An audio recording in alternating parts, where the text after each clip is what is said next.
Nation. I'm so out of breath. I know it's later on in the day, or later than when I usually post, but I had to do some running around for our New Year's Eve celebration that's going on tonight at my home church. And as per usual, they waited until the last minute, or we waited until the last minute to get some decorations and things. Balloons really weren't a problem, but we had a hard time, an extremely hard time, trying to find a banner that said Happy New Year. I've been to 3-4 stores in the last 20 minutes looking for these damn banners. And I didn't find what I wanted, but we found something that might work. We're gonna make it work, because that's what we do. And 2020 is hours away. And I actually wanted to start this. Are you going straight? No. Okay. Or just run right into my car. I'll appreciate that as well. But while I was in the store, and what prompted me to begin this episode of Chronicles is I was in the store, and I'm prepping for the new year and solidifying a few of my plans for the new year. And while I'm checking out my things, there's this one girl in front of me who says her and her boyfriend, her and her partner, had a little bit of a falling out earlier. She was talking to her friend. She wasn't talking to me about it. She was being really loud, so I was listening. And her friend was like, well, when are you going to stop mentioning his name? When are you going to stop talking about him? You guys are over. It's over. You did what you did, whatever the case may be.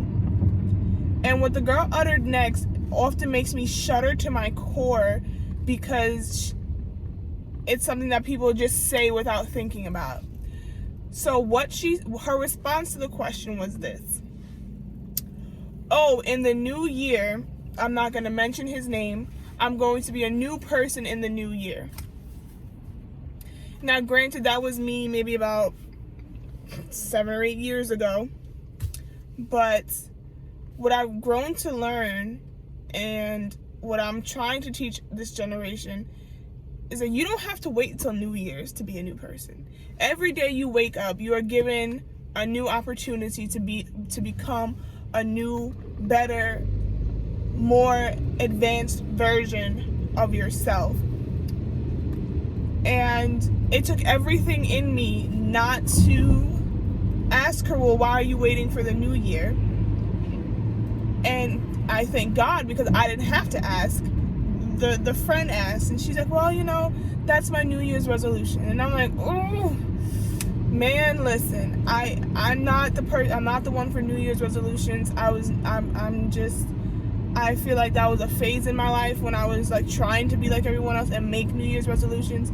I don't make New Year resolutions, I make New Day resolutions. And every day I wake up, and my resolution for that day is to be better, greater, and more profound than the person that I was yesterday. And with that being said, I want to encourage you. Oh my gosh, who got pulled over? Somebody just got caught drinking and driving. And it's only 3 o'clock in the afternoon. Oh, Jesus be offense. So with that being said, I want to encourage you guys to not make New Year's resolutions. Can we make that a New Year's resolution? Don't make any in the new year. No, F it. Today, do not make a New Year's resolution. Make a New Day resolution. Like, why wait? Why be the same person? And furthermore, I don't understand the concept of a New Year's resolution. I don't understand. Because you're going to be the same person for 365 days, and then at the drop of a ball, literally, you're going to automatically put on this new mindset and become a brand new person? How? And if you know how to do this, please let me know, because we can market that. We can make that a whole business. How to be the same person. Like, I don't understand that. And I think that's why I was never the one to make New Year's resolutions. Once I really understood it. Like, back, I'm not going to say I've never made a New Year's resolution. I have. But every year when I would make that New Year's resolution on New Year's Day, January 10th, I would be sliding right back into the old ways, because I'm like, all right, well, New Year's is over. I have nothing to strive for. Versus now, every day I wake up, I give myself something new to strive for.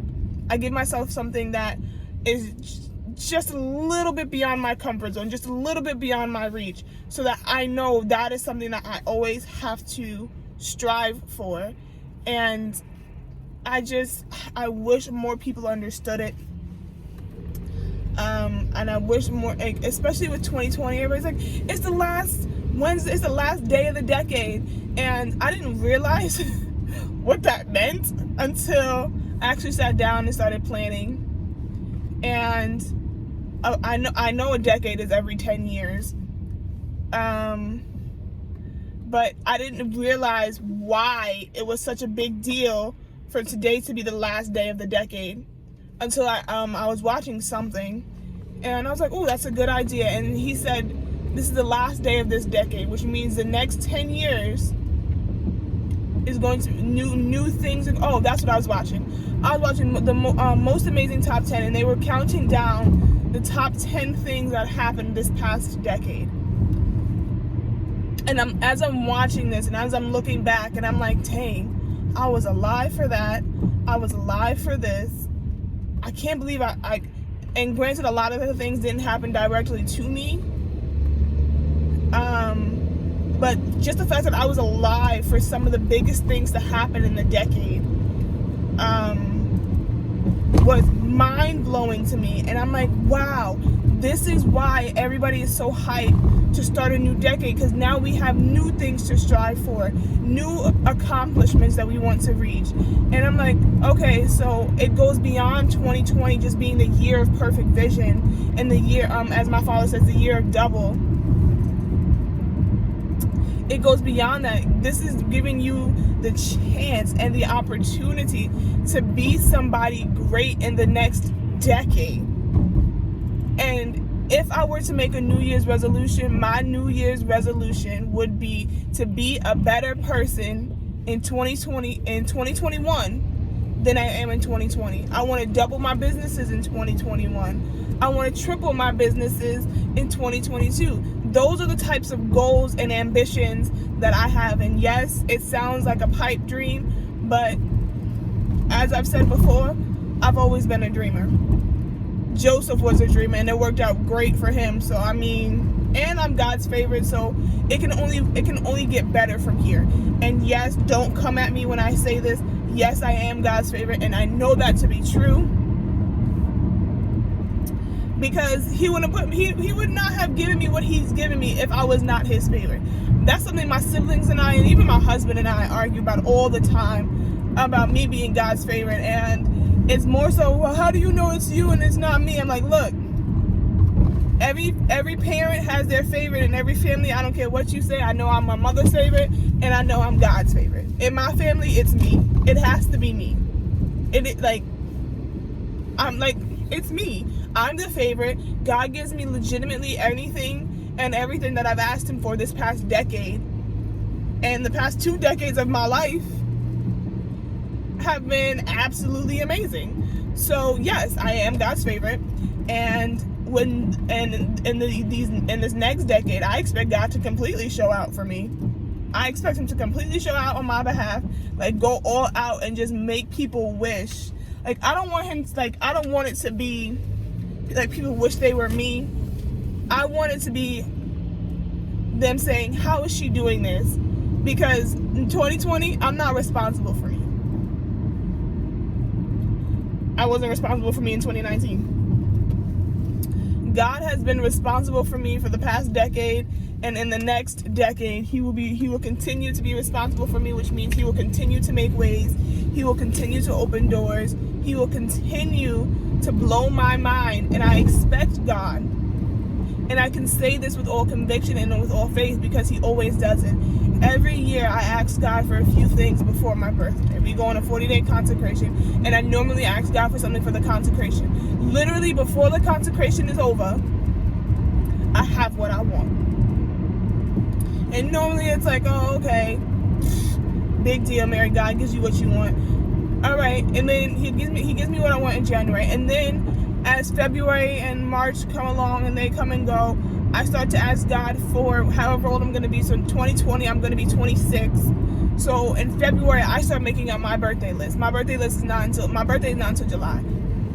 But every year I ask God for however many things for my birthday. So in 2020, I'll be 26.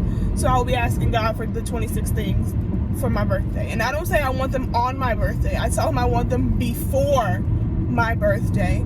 And every year, God shows up. Every year, God shows out. And it's like, for me personally, it's just like he's waiting. He's waiting for me to say, he's waiting for me to ask him for things. He's waiting for me to say, I want this. Because as soon as I say it and I release it into the atmosphere, I almost always forget about it until it happens. I asked God in 2020 for this one business that I want in particular. I want it for my birthday. I don't want it in February. I want it for my birthday. And I know he's going to do it. I know he's going to make a way for it to happen in 2020. And it's going like, so that's something that's probably going to be another video that I'm going to do. But yeah, I'm God's favorite. And this rant is this channel, this lifestyle is sponsored by God. I don't know what else to tell you. A lot of people ask us how we do or why we do, what we do. And oftentimes the reason is because we can.